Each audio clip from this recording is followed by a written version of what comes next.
Hey guys, it's Car Guy 11. Today I have a jam-packed 2020 Supra video for you.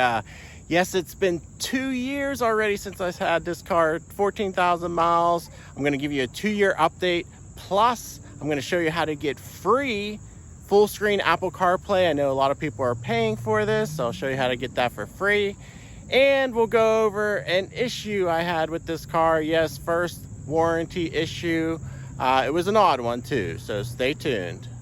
First off, guys, a reminder, every Supra comes with Toyota Care for 2 years, and it's 2-year anniversary date. So I literally took my car in the day before its 2-year anniversary. Otherwise, I would have missed out on a free 2-year service. So just be aware of that. It's 2 years or 24,000 miles.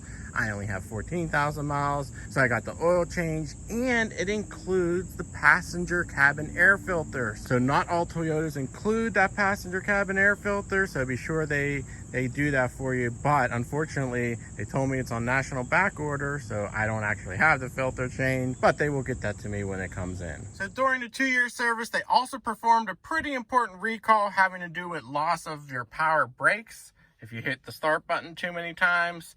I know it's odd, but you really got to get a recall done. It's always going to be flagged on your car to get it done. And I know some people are worried about it, wiping out their tunes and everything. Well, yes, it programs most of the car. So you will lose that. I lost all the coding from Beamer code and everything. But, you know, again, it is important. But you do get a benefit, at least the benefit for a lot of people, and that is full screen CarPlay. And a lot of people are paying a lot of money to get this done third party, but guess what? When they updated the car, it came free. So you don't have to pay for it if you get the recall done on your car. So it does look beautiful on this Google Maps satellite, a high resolution screen here, and man, it does look really, really nice. And of course, you know, you have your full screen.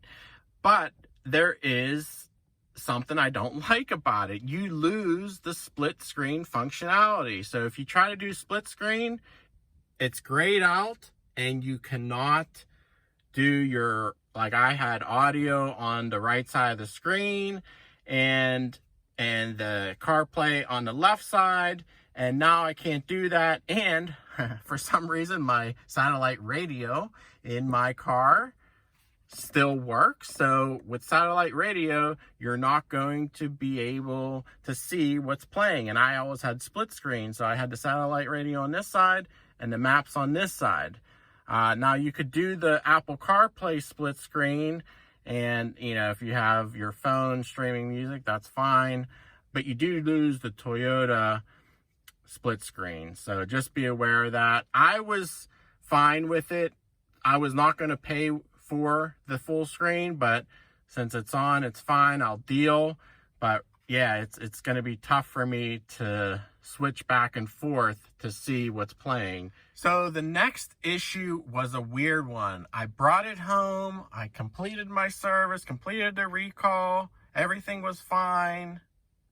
The next day, I got an email from Toyota saying I'm disconnected from Super Connect. So my app on my phone didn't work. And on the screen, I was not connected anymore for weather and news and everything, the connected services. It said not connected. So that is a major issue. Not because of those connected services. The biggest issue and the thing that really threw me for a loop was I lost Apple CarPlay. I could not get Apple CarPlay, even if I plugged my phone in to the USB. This BMW system only works wirelessly, and everything was not working. All the connected services, my Apple CarPlay. So it was very confusing. I didn't even drive the car the next day, and all of a sudden I got disconnected from the Supra Connect services somehow. So the dealer was confused. I was confused. I had to bring it back to get the problem diagnosed. They ended up, you know, they have to communicate with BMW for anything wrong with the car. So it took several days of them going back and forth. They ended up replacing the communications module to get it back connected. Oh, another thing that didn't work was the SOS button here. And if you push it, it will make a call. It did not make the call anymore. So the communication link was broken. And another confusing thing was the dealer thought this green light should be on all the time, but in other Toyotas it is. But in, BMWs, they're not on. It's only on when you make the calls. Yeah, I got it squared away. It took over a week to get fixed. But if you see not connected here, that is going to be an issue for you because it affects more than just that. I didn't care if I didn't see the weather, or I didn't care if the app on my phone didn't work to unlock my car. But the big thing that really bothered me was not having Apple CarPlay.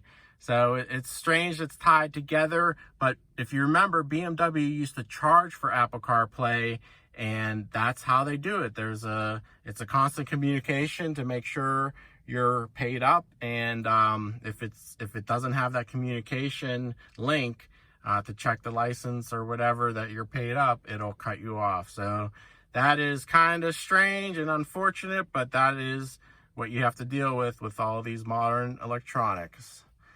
So guys, tell me if you've had any of these issues on your car. Tell me how many miles and how long you have your car, because I've really had a really early Supra, so 2 years old, over 2 years old now. It's approaching 15,000 miles, but really haven't had any issues besides for this one. This was, like I said, the major one where I had to even get a loaner from the dealer and not have my car for over a week. So tell me if you guys are having any issues. Definitely check out more Supra videos on the channel. Thanks for watching. Give it a thumbs up, and I'll see you in the next video.